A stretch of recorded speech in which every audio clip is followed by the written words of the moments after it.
வந்து பாமகவை பொறுத்தவரைக்கும் நீங்க வந்து பாமகவுடைய ஒரு விஷயத்துல நீங்க வந்துட்டு தொடர்பு வரீங்க அப்படிங்கும்போது இப்போ வந்து பெரியவர் வந்து இப்போ பிஜேபியோட சேரக்கூடாது சேர வேணாம். ஐயா, பாமக அதை பத்தி பேசுறதுக்கு நான் ரொம்ப சின்ன பையன். அது பெரியவங்க இருக்காங்க, அது வந்து பழந்தின்னு கொட்டை போட்டவங்க இருக்காங்க, அவங்க பார்த்துப்பாங்க. நாங்க வந்து அதுக்கு ஓட்டு போடுறவங்க தான். அதான் சொன்னேன், இப்போ எந்த அமைப்பிலும் எந்த கட்சியிலும் கிடையாது. அவங்க அதை சரி பண்ணிட்டு எலெக்ஷன் டைம்ல கரெக்டா வந்து நிற்பாங்க. உங்களுடைய விருப்பம் தொண்டரோட விருப்பம்ன்றதை எப்படி எடுத்துக்கலாம்? எல்லாரும் ஒன்னா இருக்கணும், அதுதான் மொத்த பேரோட விருப்பமோ. யாரும் பிரியணும்னு எப்பவுமே நினைக்க முடியாது.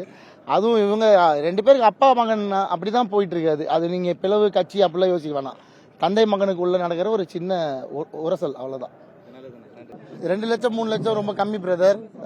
குறைஞ்சது 5 லட்சம் பேர் உள்ள வந்திருப்பாங்க. எப்படி ஒரு 1.5 லட்சம் பேர் வெளியே இருந்திருப்பாங்க. மிகப்பெரிய வெற்றிகரமான ஒரு மாநாடு இது. நிறைய மாநாடு, அரசியல் கட்சி மாநாடுகள் நான் கலந்துருக்கேன். முதல் முறையாக ஒரு ஆன்மீக மாநாட்டில் கலந்துக்கிட்டு ஒரு முழு மன திருப்தியோடு இங்கேருந்து கிளம்ப போகிறேன்.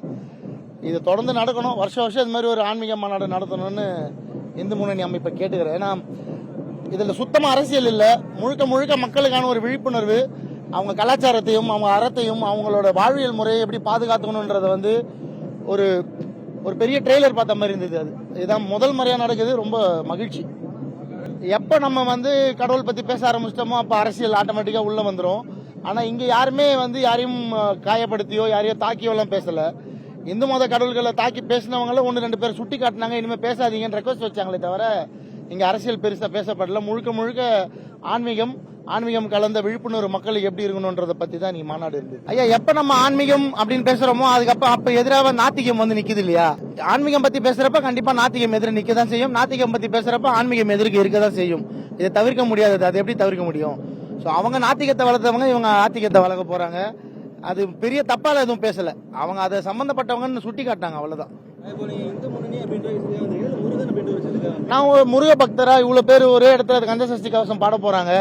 ஒரு 5 லட்சம் பேர் ஒரே இடத்துல கந்த சஷ்டி கவசம் அவங்களோட குரல்ல, சொந்த குரல்ல பாடுறப்ப அந்த வைப்ரேஷன் எப்படி இருக்கும்?